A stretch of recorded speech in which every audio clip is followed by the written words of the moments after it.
आंबेडकर महाराज यांचं आजचं प्रवचन 11 एप्रिल. साधनाने जे साधत नाही ते संत सहवासाने साधते. अवतारी संत आणि इतर संत यांच्यामध्ये फरक असतो. अवतारी संत हे ज्ञानेश्वर महाराजांसारखे किंवा समर्थांसारखे असतात. ते आपण होऊन येतात आणि आपले काम झाले की जातात, मग ते राहत नाहीत. संतांनी जगातील राज्य मिळवले नाहीत, पण त्यांनी स्वतःवर राज्य केले. चमत्कार करणे हे संतलक्षण नव्हे. चमत्कार सहजगत्या होतील तर होवोत. चमत्कार दाखवावा म्हणून संत चमत्कार करत नाहीत. संतांची निंदा किंवा अपमान करू नये. त्यांची परीक्षाही पाहू नये. कोणाचेही वाईट चिंतू नये. दुसऱ्याचे हित करावे, हितच चिंतावे. उत्तम हित नामावाचून अन्य कशातही नाही. म्हणून अखंड भगवन्नाम जपणे ही सत्संगतच आहे. शुद्धविचार ही एक सत्संगत आहे. ध्यान, नामस्मरण, मनन आणि सद्ग्रंथ वाचन यामुळे संतांची गाठ पडून त्यांच्याशी समागम होणे शक्य होईल. संत समागमात राहून विषय मागणे हे समागमाचे रहस्य नाही. एकुलत्या एका मुलाने अपूच्या गोळीसाठी हट्ट धरला तर आई त्याला ती गोळी देईल का? जर तिने ती दिली तर ती खरी आई नव्हेच. त्याप्रमाणे जो विषयांचे प्रेम देईल तो खरा संत नव्हे.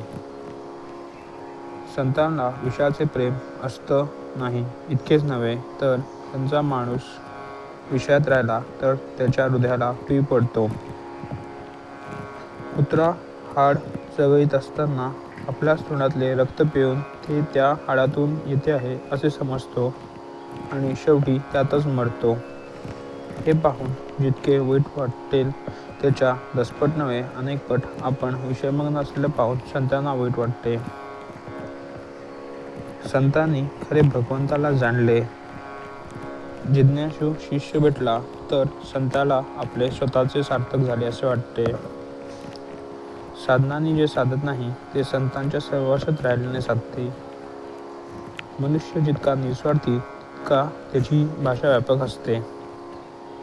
तुमच्या आमच्या घरातले लोकसुद्धा आपले ऐकत नाहीत, पण संतांची वाणी सर्व जगावर परिणाम करते, कारण ती सर्वव्यापक असते. ती अत्यंत तळमळीची असते.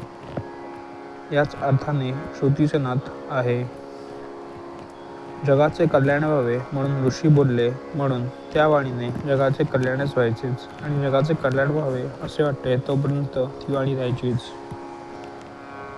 आहे त्यात समाधान मानणे, कोणाचाही द्वेष मत्सर न करणे, सर्व भगवद्रूप मानणे, निराभिमानाने सदुदित भगवत नामस्मरण करणे आणि संत सज्जन सद्गुरू यांच्याविषयी पूज्यभाव ठेवणे या गोष्टी आचरणात आणणे हाच परमार्थ. यात कोणती गोष्ट अवघड किंवा खर्चाची आहे? आम्ही निश्चयाने ती करीतच नाही म्हणून समाधान येत नाही. या गोष्टीप्रमाणे आचरण ठेवले तर समाधान येईलच. प्रपंचात कसे वागणे हे संत शिकवतात आणि वागून दाखवितात. श्रीराम जय राम, जय जय राम.